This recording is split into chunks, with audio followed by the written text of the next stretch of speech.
అందరికీ శుభోదయం పిల్లలు. ఈరోజు మనము ఏ ఏ గణాలు ఏ ఏ వృత్త పద్యాలు వస్తాయో సులభంగా గుర్తుంచుకునే విధంగా నేను కొన్ని కోడ్లు నేర్పిస్తాను. వీటి ఆధారంగా మీరు వాటిని సులభంగా ఆ పేర్లను గుర్తుంచుకుంటే మీరు గణాలు వృత్త పద్యాల యొక్క గణాలు మీరు ఈజీగా గుర్తుపెట్టుకోవచ్చు.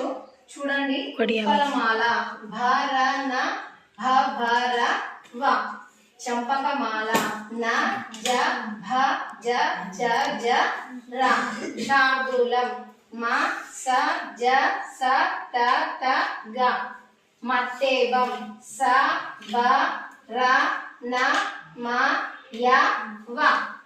ఇందులో ఇక్కడ చూడండి, ఇక్కడ ఉదయ భాను గారు, చంద్రబాబు నాయుడు గారు, శ్యామల గారు, మాస్టరు. వీటికి ఇవి కోడ్ అంటారు. కోడ్ పెట్టుకొని చదువుకుంటే ఏంటంటే ఈజీగా మనకి ఏదైనా కానీ ఇప్పుడు ఈ పేరును గుర్తుంచుకుంటే మీరు వీటిని ఈ 4 పేర్లను గుర్తుంచుకుంటే ఈ 4కి పేర్లు చంపకమాలకి ఏమొస్తుంది, ఉత్పలమాలకి ఏమొస్తుంది, శార్దూలంకి ఏమొస్తుంది, మత్తేవానికి ఏమొస్తుంది అనేది ఈజీగా గణాలు గుర్తించుకోవచ్చు. ఇప్పుడు చూడండి, ఉదయ భాను గారు ఊ, ఇక్కడ ఉత్పల మాల, ఊ అంటే ఉదయం అంటే ఉత్పల మాల, భాను గారు భా భరణ బబ్బరవ.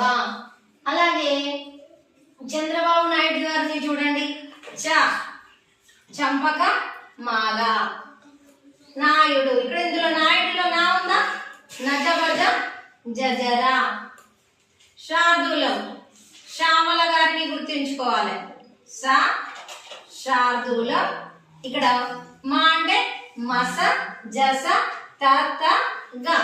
అట్లాగే మత్తేబం చూడండి, మత్తేబంని మాస్టర్, మా అంటే మత్తేబం, స్ట అంటే సబరణ మా య వ. ఇక్కడ మనం ఉదయభాను గారు, చంద్రబాబు నాయుడు గారు, శ్యామల గారు, మాస్టర్, ఈ నలుగురిని గుర్తు పెట్టుకుంటే కోడ్ లాగా మనకు ఇవి వృత్త పద్యాలు ఏ పద్యాలకి ఏ గణాలు వస్తాయి అనేది ఈజీగా.